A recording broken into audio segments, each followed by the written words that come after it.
Okay.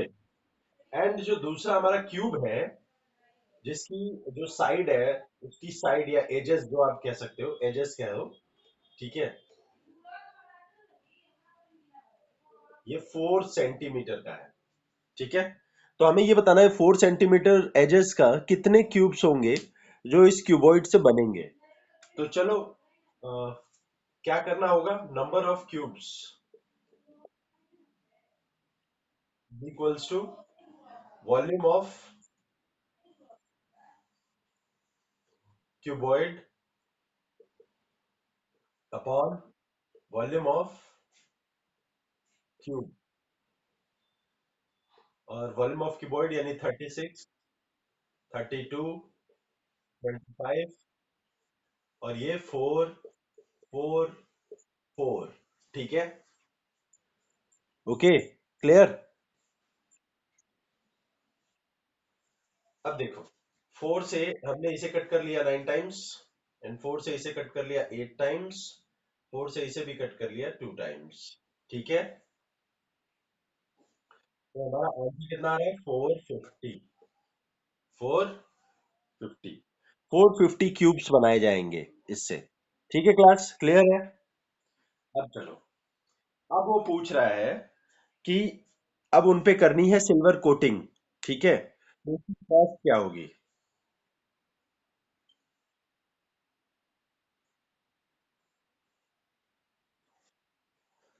तो class ध्यान देना, इस पे बोल रहा है क्वेश्चन नंबर 9 ही है, और इसमें पूछ रहा है कि सिल्वर कोटिंग करने के लिए, क्यूब्स के ऊपर सिल्वर कोटिंग करने के लिए कॉस्ट क्या होगी जब रेट 0.75 पर मीटर स्क्वायर हो। तो ध्यान देना, रेट को देख के क्या लग रहा है हमें, सिल्वर कोटिंग करना है तो सरफेस एरिया निकालनी पड़ेगी क्यूब्स की। ठीक है, तो सरफेस एरिया निकालो। सरफेस एरिया ऑफ 1 क्यूब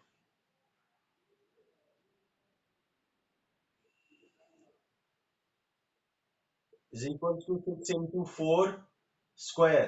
यही होता है ना, सरफेस एरिया 6a स्क्वायर। ठीक है, 6 into 4 स्क्वायर। अब क्यूब्स कितने हैं, 450 क्यूब्स है। ठीक है, और हमें, हमारे पास रेट क्या दे रखा है, रेट है 0.75 पर मीटर स्क्वायर। ठीक है, रुपीज पर मीटर स्क्वायर। तो क्या करेंगे, बस कुछ करना ही नहीं है, मल्टीप्लाई करेंगे और आंसर निकालेंगे। तो जब हम कॉस्ट फाइंड आउट कर रहे हैं, cost is equals to 450 cube है, उसका एरिया है 6 into 4 स्क्वायर, और रेट है 0.75। ठीक है, तो अब 0.75 का यूज किया जाएगा, कैसे करेंगे, ध्यान से देखो। 450 इंटू 6 into 4 into 4 इंटू, हम इसे 3/4 लिख लेंगे। हम 0.75 को 3/4 लिख सकते हैं, 25/100 लिख सकते हैं, फिर उसे हम 3/4 भी लिख सकते हैं। आपकी अपनी कैलकुलेशन है, चाहे आप जैसे करें। ठीक है, 4 4 कैंसिल आउट। चलो क्लास, अब इसको मल्टीप्लाई करके बताओ आंसर कितना आ रहा है। इसको मल्टीप्लाई करके बताओ आंसर कितना आ रहा है।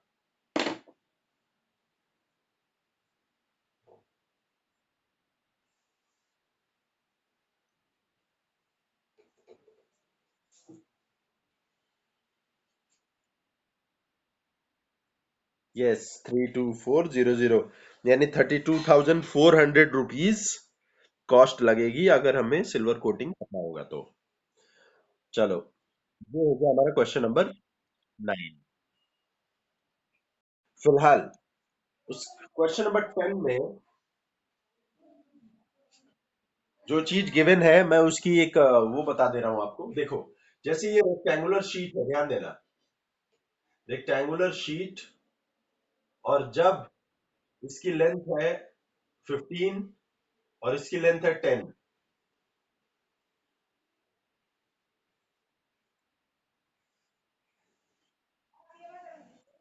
ठीक है क्लास, अगर हमें 10 सेंटीमीटर की हाइट चाहिए तो उसका रेडियस कितना होगा, फाइंड आउट हो कर पाओगे या नहीं? अगर अगर हम इसी स्पीड से इसको फोल्ड करें, अगर हम इसको फोल्ड करके इसे हम सिलेंडर बना लें, ठीक है, इसको हम फोल्ड करके सिलेंडर बना लें, तो सिलेंडर का रेडियस कितना होगा फाइंड आउट कर पाओगे आप लोग?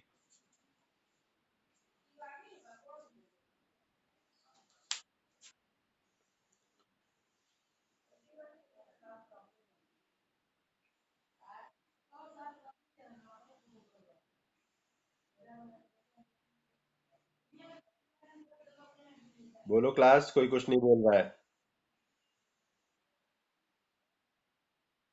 हाँ, रेडियस कैसे फाइंड आउट करोगे?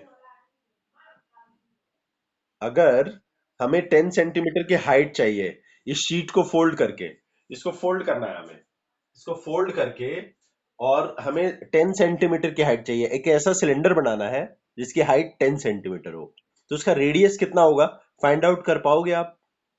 ये बताओ बस।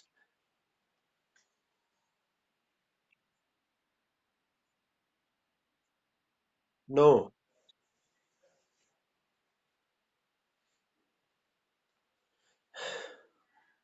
देखो, कितना कितना है?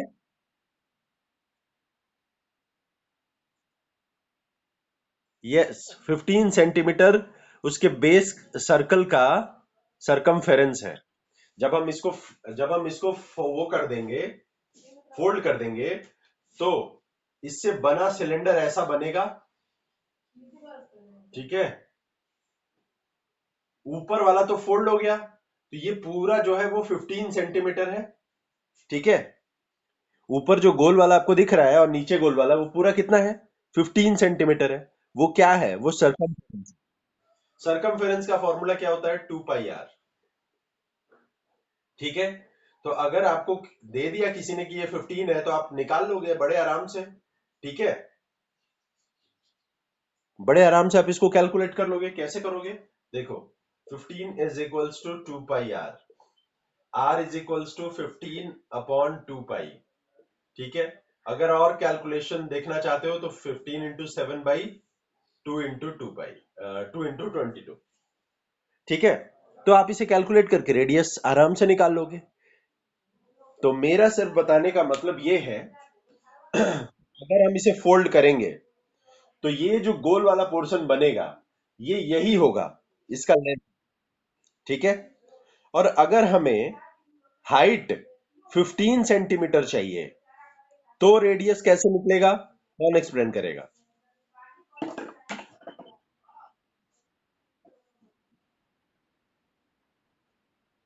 हाँ, यस, सरकमफेरेंस हमारा 10। हाँ, और फिर हम आराम से रेडियस फाइंड आउट कर सकते हैं।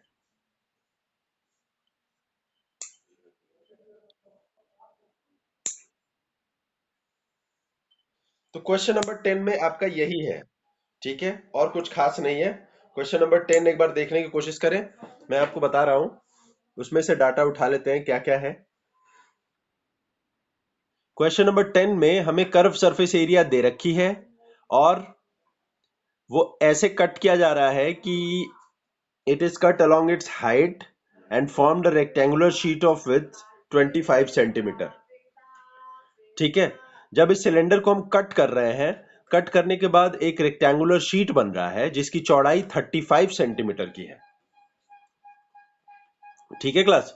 Find the perimeter of the rectangular sheet. अब देखो, इस क्वेश्चन को हम कैसे करेंगे, ध्यान से देखना। ये सिलेंडर से रेक्टेंगल बनाया जा रहा है, सिलेंडर से रेक्टेंगल।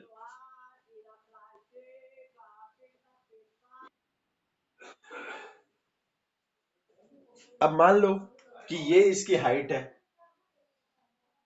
ठीक है, और इसी हाइट की तरफ से इसे काटा जा रहा है। तो इसको काटा गया मतलब इसको बीचों बीच ऐसे, है ना, इसको बीचों बीच से ऐसे काट दिया गया। इसको काटने का मतलब ये हो गया कि जो शीट बन रही है दोबारा काटने के बाद, वो शीट की विड्थ कितनी है? 35 सेंटीमीटर की है। ये 35 सेंटीमीटर की है। काटने के बाद बन रही है, मतलब इसका गोल वाला पोर्शन जो है वो 35 सेंटीमीटर का है ना, सरकमफेरेंस। तो चलो अब रेडियस निकालते हैं।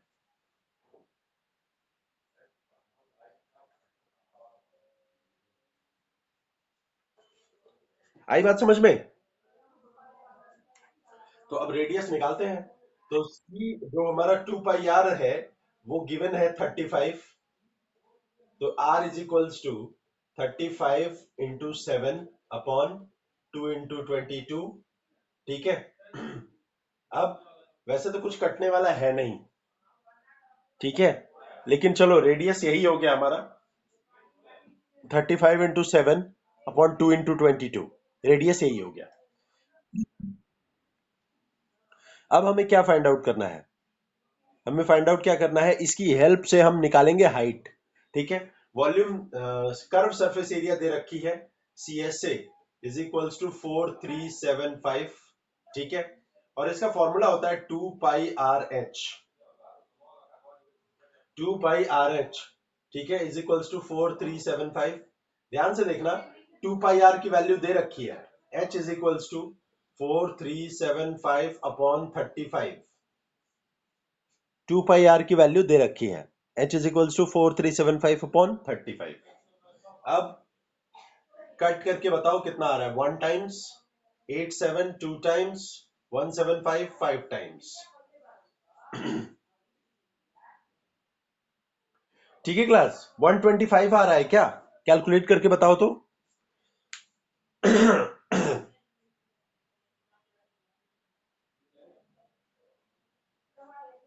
कैलकुलेट करके बताओ, 125 आ रहा है क्या? 125 सेंटीमीटर।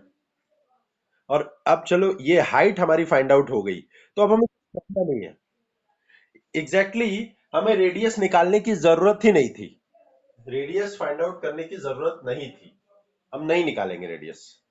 तो अब हमारा हाइट आ गया, इट मींस लेंथ आ गया 125 सेंटीमीटर, ब्रेथ आ गया 35 सेंटीमीटर। तो पेरीमीटर निकाल लो, 2 × L + B, 2 × 125 + 35। ठीक है, यानी 2 × 160, इट मींस 320 सेंटीमीटर। 320 सेंटीमीटर। ठीक है क्लास।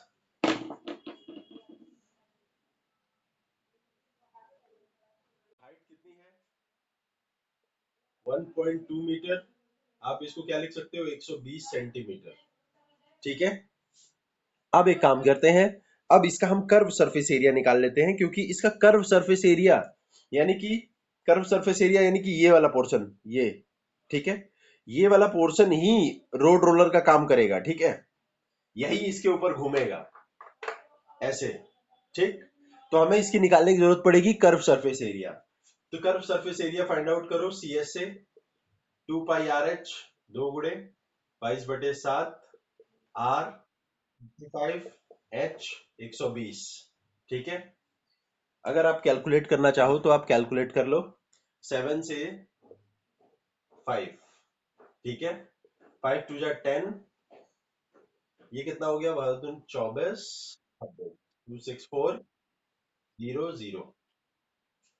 कैलकुलेशन करेक्ट होगी आई होप। ठीक है, ये हो गया इसका सेंटीमीटर स्क्वायर, ये हो गया कर्व सरफेस एरिया। ठीक है क्लास, सही है। अब आगे की तरफ, आगे क्या सीन है? अब क्या पूछ रहा है वो, find the number of revolution, find the least number of revolution that the roller must take in order to level a playground. अच्छा, सेम यही क्वेश्चन एमएल अग्रवाल का सेम क्वेश्चन क्लास 10th में उन्होंने अपनी बुक में दे रखी है, एकदम सेम क्वेश्चन।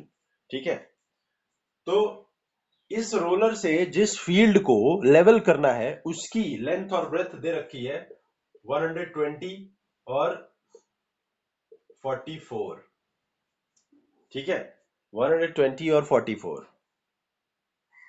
तो अब क्या करना है हमें, number of revolutions find out करनी है। Number of revolutions is equals to, जो कि कर्व सरफेस एरिया लेगी, इज इक्वल्स टू 120 × 44 अपॉन 26400। ठीक है, 26400। तो आप ध्यान से देखें कि अ, अच्छा ये मीटर में है। पहली बात कि ये तो मीटर्स में है, ठीक है।